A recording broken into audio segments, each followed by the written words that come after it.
ஓம் விக்னேஸ்வரா போற்றி, ஓம் நவக்கரனர்களை போற்றி. ரிஷபராசி நேர்களுக்கு வணக்கம். ரிஷபராசி காலபுருஷ சக்கரத்தின் 2ஆம் இடம், சுக்கிரனின் ஆட்சி வீடு. சுக்கிரன் ராசியில் இருக்கிறாருங்க. மாளவிய யோகம் இருக்குது. அஸ்தமன நிலையில் இருந்தாலுமே ஸ்தான பலம் பட்டு இருக்கிறாரு.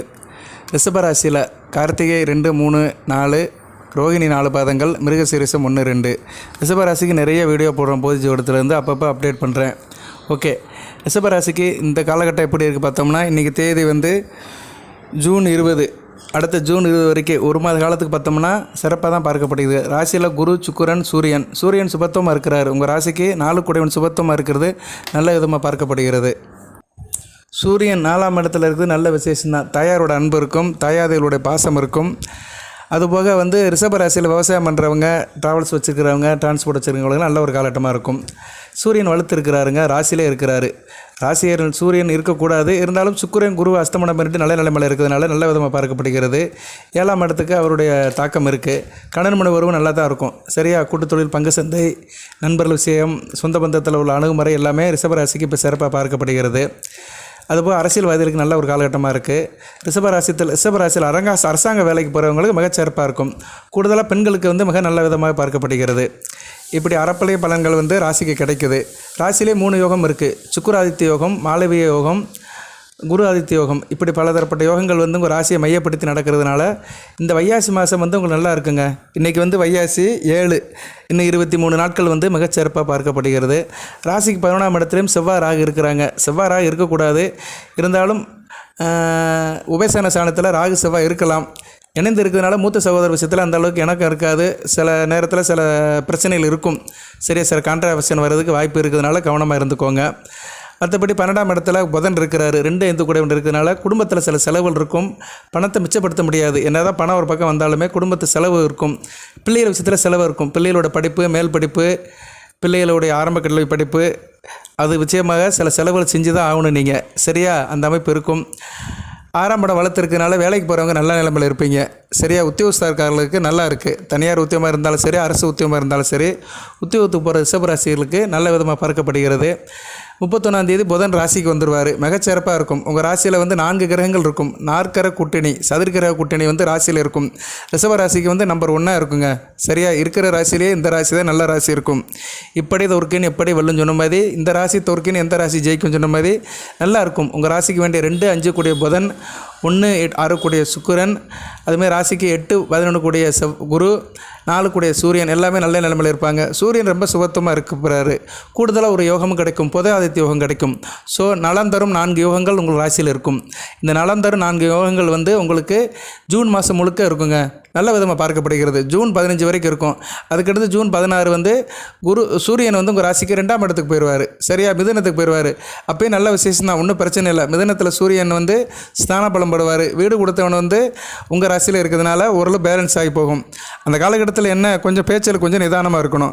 மற்றபடி இந்த நலம் தரும் 4 கிரகங்களுடைய கூட்டணி நல்ல விதமாக பார்க்கப்படுகிறது. ரிஷபராசிக்கு இப்போ சிறப்பாகவே இருக்குது. சரி, பலன்கள் எப்படி சார் இருக்குது அப்படின்னு பார்த்தோம்னா, சுக்கிரன் மாதம் முழுக்க நல்ல பலன்களை கொடுக்குறாரு. நல்ல அனுகூலம் இருக்குது. சரியா, குடும்பத்தில் இருக்கிறவங்க, அக்கம் பக்கத்தில் இருக்கிறவங்களால சில பிரச்சனைகள் இருக்கும். கொஞ்சம் கவனமாக போங்க. மற்றபடி வேறு எந்த பிரச்சனையும் இல்லை. பொறுமையாக இருக்கணும். சரியா, பொறுமையாக இருந்தீங்கன்னா பெருமை அடைவீர்கள். ராகு சாதகமாக இருக்கிறதுனால எதையும் சமாளிப்பீங்க. மன உறுதி இருக்கும். சுக்கிரன் நல்ல நிலைமையில் இருக்கிறனால வீட்டுக்கு தேவையான பொருட்கள் வாங்கி போடுவீங்க. ஆடை ஆபரணங்கள் வாங்குறதுக்கு வாய்ப்பு இருக்குது. சொந்த பந்த வீட்டுக்கெலாம் போயிட்டு வருவீங்க. அங்கே விசேஷங்கள் நடக்கும். விசேஷத்துக்கு போயிட்டு வரதில் மனசுக்கு ஒரு திருப்தி இருக்கும், சந்தோஷம் இருக்கும். செல்வாக்கும் சொல்வாக்கும் நல்லபடியாக இருக்கும். கௌரவத்தை நல்லபடியாக வச்சுக்கிருவீங்க. கணவன் மனைவி ஒன்று சேர்றதுக்கு ஒரு வாய்ப்பு இருக்குது. அதாவது கருத்து வேறுபாடில் பிரிஞ்சிருந்த கணவன் மனைவிலாம் இந்த காலகட்டத்தில் ஒன்று சேர்ந்துருவீங்க. ஏன்னா ராசிக்கு 7ஆம் இடத்துக்கு சுக்கிரன் பார்வை இருக்கிறதுனால சுகமாக பார்க்கப்படுகிறது. 7 கூடிய செவ்வாயும் வந்து 6ஆம் இடத்துல இருக்கிறது அந்தளவுக்கு நல்லதில்லை. 5ஆம் இடத்துல இருக்கிறாரு. 7க்கு 5ஆம் இடத்துல இருக்கிறாரு. உங்கள் ராசிக்கு 11ஆம் இடத்துல இருக்கிறாரு. 31ஆம் தேதி அவரும் பயிற்சியாகி 12ஆம் இடம் வந்துடுவார். சரியா, 12ஆம் இடத்துக்கு செவ்வாய் வந்துட்டாருன்னா கணவன் மனைவிக்குள்ளே சில செலவுகள் இருக்கும். சரியா, மனைவி விஷயத்துக்கும் செலவு பண்ணுவீங்க. அதுக்கப்புறம் பார்த்துக்கலாம். நான் வந்து உங்களுக்கு வந்து இப்போ வந்து இந்த பலனை வந்து நீங்கள் இந்த மாத கடைசி வரைக்கும் எடுத்துக்கோங்க. அதுக்கடுத்து வந்து உங்களுக்கு நான் அடுத்த வீடியோ போடுறேன். ஆனி மாதத்துக்கு தனியாக ஒரு வீடியோ போடுறேன். வைகாசி முழுக்க இதை ப்ரிடிக்ஷனை வச்சுக்கோங்க. ஓகே, ஏன்னா 2 மாதத்துக்கு 3 மாதத்துக்கு மொத்தமாக சொல்லிட்டோம்னா உங்களுக்கு வந்து மைண்டில் நிற்காது.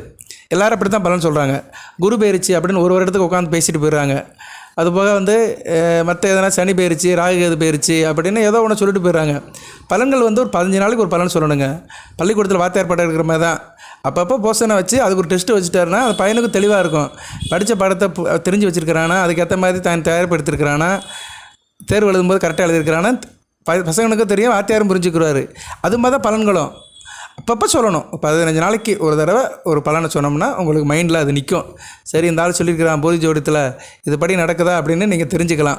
ஓகே, அப்படியே நம்ம போவோம். அடுத்து என்ன நடக்குன்னு பார்த்தோம்னா, கணவன் மனைவிக்குள்ளே சில இணக்கம் நல்லபடியாக இருக்கும். சில பிரச்சனைகள் இருந்தாலும் அது சார்ட் அவுட் ஆயிரும். ஒருத்தருக்கு ஒருத்தர் புரிதலாக இருப்பீங்க. ஆதாயம் இருக்கும். வாழ்க்கை துணையால் ஒரு ஆதாயம் இருக்கும்.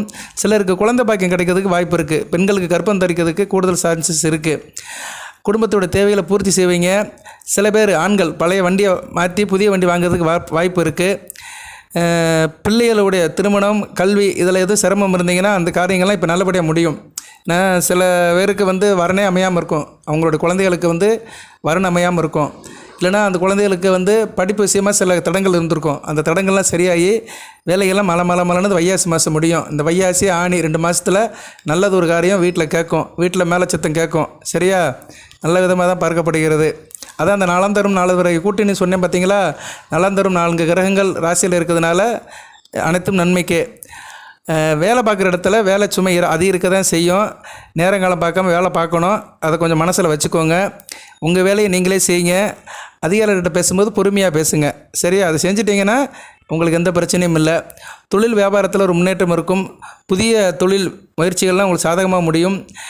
வியாபாரத்தை விரிவுபடுத்த கடன் கிடைக்கும். ஃபினான்ஸ் போடலாம், இல்லைனா பேங்கில் பணம் வாங்கலாம், இல்லைனா மற்றவங்கள்ட்ட கைமாற்று கூட வாங்கி நீங்கள் தொழிலை விரிவுபடுத்தலாம். அதுக்கு வந்து நல்ல ஒரு காலமாக பார்க்கப்படுகிறது.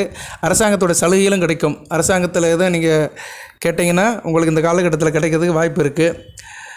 உயர்கல்வி படிக்கிற மாணவர்கள் வந்து மேற்படிப்பு படிக்கிறதுக்காக வெளியே நாட்டுக்கு போகிறதுக்கு ஒரு வாய்ப்பு கிடைக்கும். அதுக்கு ஒரு கொஞ்சம் ரிஸ்க் எடுக்கணும். சரியா? அதுக்கு சிலருடைய சிபாரிசும் தேவைப்படும். அந்த மேல்கல்வி போடுறதுக்கு படிப்புக்கு உங்களுக்கு வந்து அந்த பண உதவியும் கிடைக்கும். சரியா? அதுக்கு என்ன சொல்லுவாங்க? சப்சிடிம்பாங்க.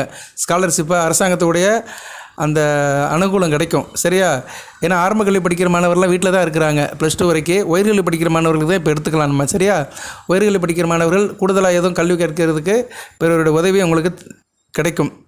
குடும்ப நிர்வாகத்தை பொறுத்த வரைக்கும் பெண்களுக்கு வந்து ஒரு ஆதரவு இருக்கும். மற்ற உறுப்பினர்களோட அன்பும் ஆதரவு இருக்கும். அதனால் நல்லபடியாக இருப்பீங்க. அக்கம் பக்கத்தில் இருக்கிறவங்களை ஒன்று அனுசரித்து போவாங்க. சாதாரண சந்தோஷம் இருக்கும். வேலைக்கு செல்கின்ற பெண்கள் வந்து கொஞ்சம் பொறுமையாக இருக்கணும். சரியா? வேலைக்கு செல்கின்ற தாய்மார்கள் வந்து கொஞ்சம் கவனமாக இருந்தீங்கன்னா சிறப்பாக பார்க்கப்படுகிறது. உங்களுக்கு இந்த காலகட்டம் மே மாதம் வந்து நலம் தரும் நாட்கள் அப்படின்னு பார்த்தோம்னா 21, 27, 29, 30. இன்றைக்கி 20ஆம் தேதி. இன்றைக்கி மே 20. இன்றைக்கி விட்டுருவோம். 21, 27, 29, 30 இந்த 4 நாட்கள் நல்லாயிருக்கும். ஜூன் மாதம் எடுத்துக்கிட்டோம்னா 5, 6, 7, 12, 13 அந்த 5 நாட்கள் நல்லபடியாக இருக்கும். அதுபோக நான் ரிஷபராசிக்கு வந்து இன்னும் சில கூடுதல் தகவல்கள்லாம் அடுத்த வீடியோவில் போடுறேன். சரியா? 3 நட்சத்திரத்துக்குமே போடுறேன். நான் நட்சத்திர பலன்களுக்கு உண்டான நாட்கள் இதெல்லாம் சொல்கிறேன். கிருத்திகை, ரோஹிணி, மிருகசீரிஷம் 3க்குமே தனித்தனி வீடியோவை போடுறேன். தொடர்ந்து வீடியோவை பாருங்கள். நம்ம சேனலை சப்ஸ்கிரைப் பண்ணுங்கள். பெல் பட்டனை ஆன் பண்ணுங்கள். உங்கள் ஃப்ரெண்ட்ஸ் சர்க்கிள் ஷேர் பண்ணுங்கள். ஜோதிடம் செக் பண்ணுறவங்களை அணுகுங்க. ஒரு குறைந்த கட்டணம் தான் வாங்குகிறோம். ரிஷபராசிக்கு எப்போயுமே உறுதுணையாக பொது ஜோதிடம் இருக்கும். நீங்கள் எப்போ வேணாலும் எங்களை அணுகலாம். அதிர்ஷ்ட எண்கள் இந்த மாதம் வைகாசி மாதம் எடுத்துட்டோம்னா 4ஆம் நம்பரும் 7ஆம் நம்பரும். சரி, சந்திராஷ்டமம் வந்து மே 31, ஜூன் 1, 2 அன்றைக்கி மட்டும் கொஞ்சம் கவனமாக இருங்க. முக்கியமான காரியங்கள் எதுவும் பண்ண வேண்டாம். வழிபாடு சிவபெருமானை கும்பிடுங்க. சனிக்கிழமை தோறும் சிவபெருமானை கும்பிட்டிங்கன்னா சிறப்பாக இருக்கும். மகாலட்சுமி தாயும் கும்பிடுங்க. மகாலட்சுமி தாயை வீட்டில் போய் கும்பிடுங்க. வெள்ளிக்கிழமை சுக்கிர ஓராய் இரவு 8 to 9 வீட்டில் மகாலட்சுமி தாயாரை கும்பிடுங்க. அது எப்படின்னு ஏற்கனவே சொல்லியிருக்கிறேன். இந்த வீடியோவில் 2 வரி சொல்கிறேன். மகாலட்சுமி படத்தை வச்சுக்கோங்க. விநாயகர் படம், மகாலட்சுமி படம், உங்கள் குலசாமி படம் 3 வச்சுக்கிட்டு படையில் வைங்க. பூஜை படத்துக்கெல்லாம் வந்து அலங்காரம் பண்ணிக்கிட்டு நெய்வேத்தியம் பண்ணுங்கள். சரியா? நெய்வேத்தியம் பண்ணுங்கள். நெய்வேத்தியத்துக்கு வந்து பால், பாயாசம், இல்லைன்னா பால்கோவா, ஒயிட் கலர் ஸ்வீட்டு, நாட்டு சக்கரை, தூள் சக்கரை, இல்லைன்னா கற்பூரம், பச்சை கற்பூரம் நறுமண பொருட்களாக அதை வைக்கலாம். மகாலட்சுமிக்கு உண்டானதான். கல் உப்பு கூட வைக்கலாம். சரியா? ஒரு 5-6 ஐட்டம் சொல்லியிருக்கிறேன். இது ஏதோ ஒரு நெய்வேத்தியம் பண்ணுங்கள். சிம்பிளாக உள்ளது பால் தான். பாலை வைக்கிறது ரொம்ப சிறப்பு. ஏன்னா திருப்பி ரீயூஸ் பண்ணிக்கலாம். பாலை வாங்கி ஃப்ரெஷ்ஷாக வாங்கி ஒரு டம்ளரில் வைங்க. பொதுவாக பூஜை அறையில் வந்து சில்வர் பாத்திரத்தை யூஸ் பண்ணாதீங்க. பித்தளை, செம்பு, வெங்கல பாத்திரத்தை யூஸ் பண்ணுங்கள். இந்த இதை வச்சு வீட்டில் ஒரு சாமியை ஒரு பூஜை பண்ணுங்கள். வீட்டில் சாமி கும்பிடும்போது பெண்கள் கண்டிப்பாக இருக்கணும், சரியா? ஏன்னா மகாலட்சுமி தாயார் கும்பிடும்போது குடும்பத்தில் பெண்களோடு சேர்ந்து தான் கும்பிடணும். கூட்டு பிரார்த்தனை தான் நல்ல பலன்களை கொடுக்கும். மகாலட்சுமி தாயாரோட அஷ்டலட்சுமி ஸ்தோத்திரத்தை சொல்லுங்கள், தாயை மனமுறையாக வேண்டுங்க, வீட்டிலே கும்பிட்டுட்டு சந்தோஷமாக இருங்க, உங்களுக்கு நல்லபடியாக நடக்கும். ஏன்னா உங்கள் ராசிநாதன் சுக்கிரன் இப்போ அஸ்தமன நிலையில் இருக்கிறாரு. ஜூலை 17 வரைக்கும் இருக்கிறாரு, சரியா? இன்னும் நாட்கள் இருக்குது, நிறையா இருக்குது. அது வரைக்கும் அஸ்தமன நிலையில் தான் இருக்கிறாரு. ராசியில் அவர் இருந்தாலுமே, மாளவியா யோகத்தில் இருந்தாலுமே, ஸ்தான பலம் பெற்று இருந்தாலுமே அவர் அஸ்தமன நிலையில் தான் இருக்கிறாரு. அதாவது எப்படி இயல்பு நிலையில் 50% தான் இருக்கிறாரு. 50% சூரியனால் அஸ்தமனப்பட்டு இருக்கிறதுனால அது ஓரளவு சங்கடம் தான். அதனால் சுக்கிரனை கும்பிட்டிங்கன்னா கூடுதல் சிறப்பாக இருக்கும். ஓகே, வாழ்த்துக்கள். எல்லாம் வல்ல இறைவன் ரிஷபராசினியர்களுக்கு சில சௌபாகியத்தையும் சில ஐஸ்வர்யத்தையும் சில நன்மையிலும் கொடுப்பார். அனைத்து வளங்களையும் நலங்களையும் பற்றி தேக ஆரோக்கியத்துடன் தீர்க்காயலுடன் நீடோடி வாழ்க, நிறைந்த வளம் பெறுக. நன்றி நேயர்களே.